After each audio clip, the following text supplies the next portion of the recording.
Good morning students. हमारी जो last class हुई थी उसमें हमने क्रोमेटिन ऑर्गेनाइजेशन के बारे में डिस्कस किया था कि किस तरीके से एक क्रोमोसोम का जो स्ट्रक्चर है वो प्रेजेंट होता है और उसके डिफरेंट पार्ट्स जो थे या उसका वो बना किस किस से है पार्ट्स का, तो वो हमने डिस्कस कर लिया था। Next we are discussing about the topic type of chromosome, कि क्रोमोसोम जो है वो कितने प्रकार का होता है। तो अगर हम बात करते हैं कि टाइप ऑफ क्रोमोसोम्स, तो देखिए क्रोमोसोम्स आपको अलग अलग जगह पर जे शेप का मिल सकता है, एल शेप का मिल सकता है, वी शेप का दिखाई देता है। लेकिन जब हम बात कर रहे हैं कि ये शेप्स जो बनते हैं वो किस बेसिस पर हम क्रोमोसोम्स के डिफरेंट टाइप्स को बताते हैं, तो जो उनका बेस है वो है इनके जो शेप्स का, वो है कि क्रोमोसोम में जो सेंट्रोमियर प्रेजेंट होता है, या सेंट्रोमियर को हिंदी में बोला जाता है गुणसूत्र बिंदु। तो जो सेंट्रोमियर की पोजीशन है, सेंट्रोमियर पोजीशन जो कि क्रोमोसोम में प्रेजेंट होता है, जैसे मान लीजिए कि ये हमारे 2 क्रोमोसोम्स हैं और ये जिस जगह से जुड़े हैं यहाँ पर एक बिंदु प्रेजेंट होता है जिसे हम कहते हैं सेंट्रोमियर। एक्चुअल में सेंट्रोमियर हमने आपको बताया था कि जो प्राइमरी कॉन्स्ट्रिक्शन होता है वहाँ पर 2 प्रोटीन डिस्क प्रेजेंट होती है, और वो प्रोटीन डिस्क जो है वो स्पेशल टाइप के प्रोटीन का फॉर्मेशन करती है और उस प्रोटीन को हम कहते हैं ट्यूबुलिन प्रोटीन। ये ट्यूबुलिन प्रोटीन क्या करता है, क्रोमोसोम्स की दोनों आर्म्स जो होती है, दोनों भुजाएं, उनको आपस में जोड़े हुए रखता है। साथ ही स्पिंडल फाइबर्स का फॉर्मेशन, स्पिंडल फाइबर कब बनता है, जब सेल डिवीजन होता है, तो स्पिंडल फाइबर के फॉर्मेशन में भी ये हेल्प करता है ट्यूबुलिन प्रोटीन। तो ये है ये वाली स्टेज जिसमें 2 क्रोमोसोम्स जो हैं वो आपस में एक बिंदु से जुड़े हुए हैं, जिसे हमने कहा सेंट्रोमियर। तो इस सेंट्रोमियर की पोजीशन के हिसाब से क्रोमोसोम्स के कितने शेप हो सकते हैं हम उस पर बात करेंगे।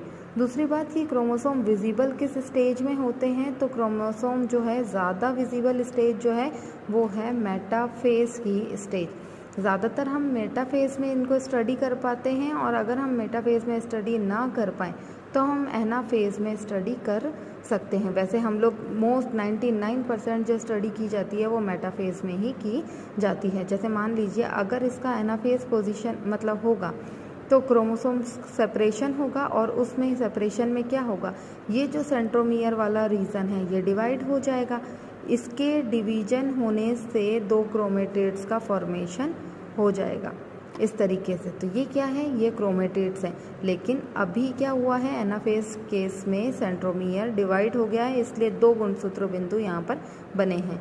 तो ये था, ये क्रोमोसोम का स्ट्रक्चर है और ये क्रोमेटिड्स का स्ट्रक्चर है। तो एनाफेज में हमको ये पोजीशन देखने को मिलती है और मेटाफेज में हमको ये पोजीशन देखने को मिलती है। हम बात कर रहे हैं क्रोमोसोम्स के शेप की, तो सेंट्रोमियर की पोजीशन जो कि मेटाफेज में होते हैं, उस मेटाफेज के अंदर सेंट्रोमियर की पोजीशन के बेसिस पर हम इन 4 तरीके के क्रोमोसोम्स को देख सकते हैं।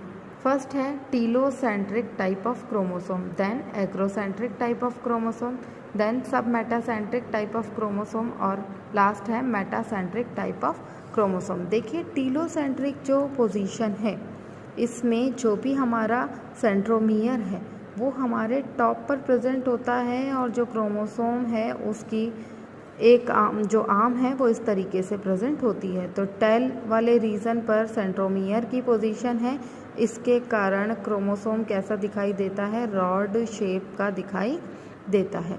तो ये जो स्ट्रक्चर है, ये स्ट्रक्चर ज़्यादातर केसेस में स्टडी किया गया है एनाफेज की केस में, कि वहाँ पर टीलोसेंट्रिक पोजीशन होती है कि सेंट्रोमियर इस तरफ है और उसके साथ में जो आर्म्स है वो इस तरीके से अरेंज होगी।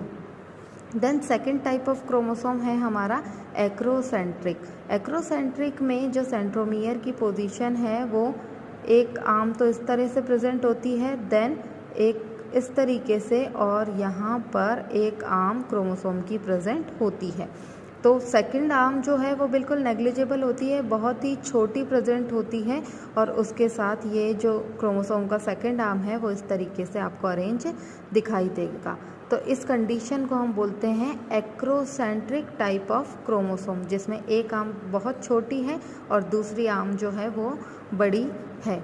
तो यहाँ पर जो क्रोमोसोम स्ट्रक्चर बनेगी वैसे तो वो रॉड शेप होती है और उसके साथ इसकी पोजीशन जो है वो आई की तरह दिखाई देती है। जो हमारा इंग्लिश अल्फ़ाबेट है स्मॉल आई, उसमें इस तरीके की स्ट्रक्चर दिखाई देती है।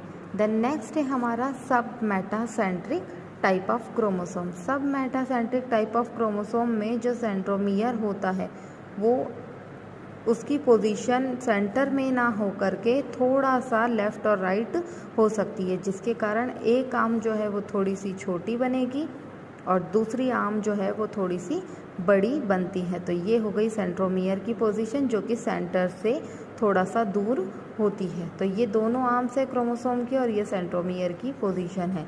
इस केस में ज़्यादातर एल शेप बनता है या फिर हम इसे कह सकते हैं कि जे शेप का क्रोमोसोम बनता है। स्टडी कौन सी फेज़ में करेंगे? मेटा फेज़ के अंदर। मेटासेंट्रिक तो अंडरस्टूड है कि मेटा मीन्स सेंटर में होगी, तो यहाँ पर सेंट्रोमियर प्रेजेंट होता है। एक आर्म यहाँ से कनेक्टेड होती है और एक आर्म यहाँ से कनेक्टेड होती है और सेंट्रोमियर की पोजीशन बिल्कुल सेंटर में होती है। इस टाइप के क्रोमोसोम में हमेशा वी शेप का क्रोमोसोम हमें देखने को मिलता है। तो ये है types of chromosome on the behalf of centromere position, जो कि कहाँ पर देखते हैं हम? मेटाफेज के अंदर हमें देखने को मिलती है। फिर इसके बाद में अगर हम बात करें कि और इसके अलावा और कितने तरीके के क्रोमोसोम्स हो सकते हैं, तो on the basis of number of centromere on the chromosomes, तो क्रोमोसोम्स के अंदर सेंट्रोमियर का नंबर कितना है उसके बिहाफ पर भी क्रोमोसोम्स के नंबर जो है टाइप्स अलग अलग हो सकते हैं। देखिए, फर्स्ट है असेंट्रिक। असेंट्रिक का मतलब होता है कि सेंट्रोमियर एब्सेंट है, इसका मतलब एक भी सेंट्रोमियर प्रेजेंट नहीं है। तो सेंट्रोमियर एब्सेंट होता है, देखिए सेंट्रोमियर एब्सेंट नहीं हो सकता, या तो ये थोड़े टाइम के लिए ही रहता है, तो नॉट इन स्टेबल फॉर्म। हम इसको ये कह सकते हैं कि स्टेबल फॉर्म में नहीं रहता है, थोड़े ही टाइम के लिए ही रहता है। तो वहाँ पर अगर सेंट्रोमियर एब्सेंट होता है या थोड़े टाइम के लिए रहता है, तो उस कंडीशन को हम बोलते हैं acentric condition. Mono means one centromere present होगा, तो one centromere is present, then we call monocentric condition, centromere. Then dicentric means 2 centromere are present, and polycentric means more than 2 centromere are present, more than 2 centromere are present. Then holocentric, ये सबसे important है क्योंकि यहाँ पर centromere जो है वो बिल्कुल क्लियर दिखाई नहीं देता है, नॉट क्लियर।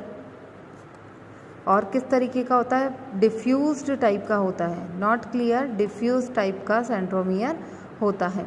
इसीलिए इस कंडीशन को हम क्या बोलते हैं? होलोसेंट्रिक कंडीशन। और एक एग्जांपल मैं आपको बता देती हूँ कि होलोसेंट्रिक जो क्रोमोसोम है वो किस में प्रेजेंट होता है? वो होता है इंसेक्ट्स के अंदर। जितने भी कीट हैं उन सभी में होलोसेंट्रिक टाइप ऑफ क्रोमोसोम्स प्रेजेंट होगा। अब देखिए, ये सारी पोजीशन जो थी ये थी सेंट्रोमियर के बिहाफ पर क्रोमोसोम्स कितने तरीके का होता है। नेक्स्ट, क्रोमोसोम की स्ट्रक्चर के बेसिस पर कई साइंटिस्ट ऐसे थे जिन्होंने अलग अलग थ्योरी दिया था। हालांकि माना तो वाटसन और क्रिक का डबल स्ट्रैंड थ्योरी को था, लेकिन कुछ अलग अलग साइंटिस्ट ने अपना थ्योरी भी दिया था। और उसके अंदर जैसे ये जो थ्योरी पे हम बात कर रहे हैं, ये है हमारी मल्टी स्ट्रैंड थ्योरी।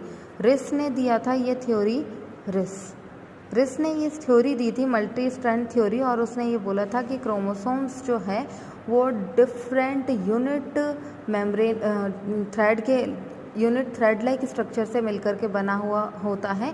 बहुत सारे इकाई सूत्र उसके अंदर प्रेजेंट होते हैं। तो उसके साथ में उन्होंने ये भी बोला था कि ये जो थ्रेड बने होते हैं, ये थ्रेड किसके बने होते हैं? ये बने होते हैं न्यूक्लियो प्रोटीन के। किसके बने होते हैं? न्यूक्लियो प्रोटीन के। ये धागे जैसी संरचनाएं होती हैं और ये मिलकर के किसका फॉर्मेशन करती हैं? क्रोमोसोम्स का फॉर्मेशन करती है। इसके लिए इन्होंने ये भी बोला था कि जो डीएनए बना हुआ होता है, ठीक है। जो क्रोमोसोम वाले पार्ट में हमारा जो डीएनए बना है वो डीएनए प्लस हिस्टोन प्रोटीन से मिलकर के बना हुआ होता है। तो डीएनए और हिस्टोन प्रोटीन प्रेजेंट होती है, जिसमें उन्होंने बोला था कि 20 एंगस्ट्रम साइज़ का तो डीएनए होता है और 20 एंगस्ट्रम साइज़ का ही हमारा हिस्टोन प्रोटीन होता है। तो ये दोनों कंपाइल हो जाते हैं, आपस में जुड़ जाते हैं और जुड़ने के बाद में एक 40 एंगस्ट्रम एक यूनिट बनाते हैं और इस यूनिट को हम कहते हैं न्यूक्लियोप्रोटीन।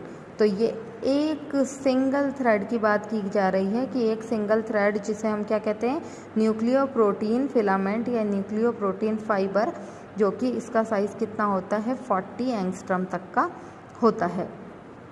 उसके साथ एंगस्ट्रम साइज़ मीन्स डायमीटर जो होता है, व्यास, वो उसकी बात कर रही हूँ मैं। देन डीएनए से मिलकर के बना होता है और डीएनए का साइज़ कितना होता है 20 एंगस्ट्रम का, और हिस्टोन प्रोटीन प्रेजेंट होती है वो भी कितना होता है 20 एंगस्ट्रम। तो ये डबल स्ट्रैंडेड डीएनए है और ये रेड कलर में जो शो किया जा रहा है ये क्या है, हिस्टोन प्रोटीन। तो ये इस तरीके की प्रोटीन प्रेजेंट होती है और डीएनए का एक लंबा फिलामेंट होता है जिसका साइज़ कितना होता है 40 एंगस्ट्रम तक। फिर उसके साथ में उन्होंने ये बताया कि 40 एंगस्ट्रम के 2 न्यूक्लियोटाइड फाइबर्स अगर मिल जाते हैं तो वो एक एलिमेंट्री क्रोमोसोम फाइबर्स बनाते हैं और इनका साइज़ जो डायमीटर होता है वो 100 एंगस्ट्रम हो जाता है। मतलब 40 का ये और उसके साथ 20 का हिस्टोन प्रोटीन और ऐड होकर के ये एलिमेंट्री क्रोमोसोम फाइबर्स का फॉर्मेशन करते हैं, जो कि 100 एंगस्ट्रम का जो इसका डायमीटर होता है वो 100 एंगस्ट्रम का होता है। इसके बाद इन्होंने ये भी बोला कि जब बहुत सारे एलिमेंट्री क्रोमोसोम फाइबर, बहुत सारे का मतलब है कि 16 to 32 एलिमेंट्री क्रोमोसोम फाइबर्स आपस में मिल जाते हैं तो वो क्रोमेटिड स्ट्रक्चर बनाते हैं और उस क्रोमेटिड स्ट्रक्चर का जो डायमीटर्स होता है वो 200 एंगस्ट्रॉम का होता है। इसके साथ जो डिफरेंट क्रोमेटिड्स हैं वो आपस में कनेक्ट हो जाते हैं और वो आपस में कनेक्ट हो कर के एक क्रोमोसोम की स्ट्रक्चर बनाते हैं। तो जो क्रोमोसोम की बेसिक स्ट्रक्चर है वो इस तरीके की ही बनी हुई होती है, लेकिन इनकी थ्योरी को ज़्यादा तवज्जो नहीं दिया गया था, ज़्यादा वेटेज इनको नहीं मिल पाया था कि इस तरीके से क्रोमोसोम्स का स्ट्रक्चर बनता है। बने न्यूक्लियोप्रोटीन के होते हैं, डीएनए और हिस्टोन प्रोटीन भी प्रेजेंट होता है, लेकिन इस तरीके की मल्टी स्ट्रैंड थ्योरी को आगे माना नहीं गया था। इसके साथ ही एक और चीज़ हम बात करेंगे कि अगर हम बात कर रहे हैं क्रोमोसोम को स्ट्रक्चर की, तो उसके साथ ही क्रोमोसोम को स्टेन किससे किया जा सकता है। तो एसीटोकार्मीन जो है हमारा स्टेनर या डाई, एसीटोकार्मीन से उसको स्टेन कर सकते हैं, या फिर एक और डाई है जिसको हम बोलते हैं बेसिक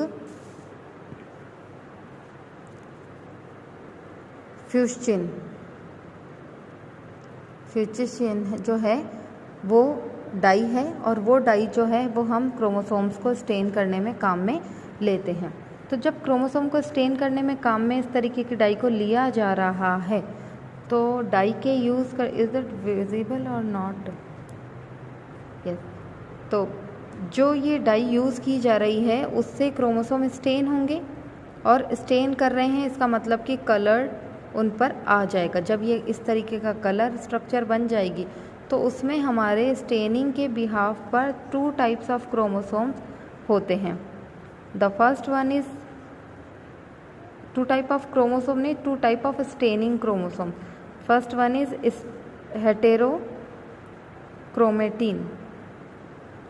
हेटेरोक्रोमेटिन एंड यूक्रोमेटिन। ये 2 तरीके की जो हमारी स्टेनिंग के बाद में क्रोमोसोम का स्ट्रक्चर आता है वो इस तरीके का आता है। साथ ही एक चीज़ मैं एक टर्म यहाँ पर आपको बताना चाहूँगी और वो टर्म है हेटेरोपिक्नोसिस।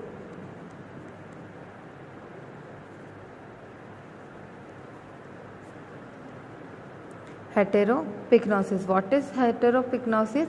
यानी जब भी क्रोमोसोम जो है वो कंडेंस हो जाए, कंडेंस का मतलब संघनित हो जाए, बहुत ज़्यादा संघनित होता है, तो उनके संघनन के आधार पर या संघनन होने की प्रक्रिया को हम क्या कहते हैं, हेटेरोपिक्नोसिस हम कहते हैं। अगर ज़्यादा कंडेंस हो गया है तो हमारा कैसा होगा, पॉजिटिव हेटेरोपिग्नोसिस, और अगर कम कंडेंस हुआ है तो उसे हम कहेंगे नेगेटिव हेटेरोपिग्नोसिस। इसका मतलब है कि कंडेंशन के बेसिस पर ही वो हेटेरोक्रोमेटिन मतलब ज़्यादा कंडेंस्ड, और अगर कम कंडेंस होगा तो यूक्रोमेटिन टाइप का होता है। अब अगर हेटेरोक्रोमेटिन और यूक्रोमेटिन में हम डिफरेंस देखें तो हेटेरोक्रोमेटिन में क्रोमोसोम कैसा होगा, मोर कंडेंस, ज़्यादा संघनित होता है। उसके साथ में कैसा होता है, ज़्यादा फोल्डेड होगा, कुंडलित ज़्यादा होगा, और उसके साथ में यहाँ पर इसका कलर जो होगा वो कैसा होगा, वो डार्क कलर का होता है। ज़्यादा कंडेंस होगा तो ज़्यादा डार्क कलर का दिखाई देगा। और इसके साथ यहाँ पर क्योंकि कंडेंशन ज़्यादा है, ज़्यादा थिकनिंग हो रखी है, तो ये एक तरीके का इनएक्टिव पार्ट होता है। इनएक्टिव पार्ट का मतलब है कि यहाँ पर कोई भी जो हमारे ट्रांसक्रिप्शन की प्रोसेस है या प्रोटीन का जो सिंथेसिस है वो यहाँ पर इस एरिया में नहीं होता है। क्योंकि कंडेंशन बहुत ज़्यादा है तो ATPs बहुत ज़्यादा यूज़ होंगे, और उसके कारण यहाँ पर ना तो प्रोटीन का सिंथेसिस होता है और ना ही ट्रांसक्रिप्शन का प्रोसेस होता है। इसके साथ ही अगर हम यूक्रोमेटिन की बात करें तो इसका जस्ट अपोजिट कि ये क्या होगा, लेस कंडेंस्ड होगा। इसके साथ यहाँ पर जो फोल्डिंग्स होंगी वो भी बहुत कम होंगी, लेस फोल्डेड होगा। उसके साथ यहाँ पर ये बिल्कुल लाइट कलर का होता है, लाइट कलर का होता है, और लाइट कलर का होने के कारण यहाँ पर ट्रांसक्रिप्शन का प्रोसेस जो होगा वो और प्रोटीन सिंथेसिस जो होगा वो ज़्यादा से ज़्यादा हो सकता है। तो ये पार्ट जो है वो हमारा एक्टिव पार्ट होता है। तो ये था हमारा यूक्रोमेटिन। अब यूक्रोमेटिन एक बार क्वेश्चन पूछा गया है, यूक्रोमेटिन वर्ड्स किसने दिया था, तो ये वर्ड्स दिया था हिट्स ने ये वर्ड दिया था। तो ये वर्ड जो है उसने दिया था, और उसके बेसिस पर हेटेरोपिग्नोसिस जो है वो नेगेटिव और पॉजिटिव होता है ड्यूरिंग सेल डिवीजन के दौरान हेटेरोपिग्नोसिस का प्रोसेस होता है, जिसमें क्रोमोसोम्स जो हैं वो बहुत ज़्यादा कंडेंस हो जाते हैं, और जब उनको स्टेन किया जाता है तो वो डार्क कलर का स्टेन होता है। तो उस तरीके के क्रोमोसोम को हम हेटेरोक्रोमेटिन कहते हैं, और जो लाइट स्टेन होते हैं उनको हम यूक्रोमेटिन टाइप का कहते हैं। ये आज की क्लास के लिए इतना ही। नेक्स्ट क्लास में हम आगे कंटिन्यू करेंगे।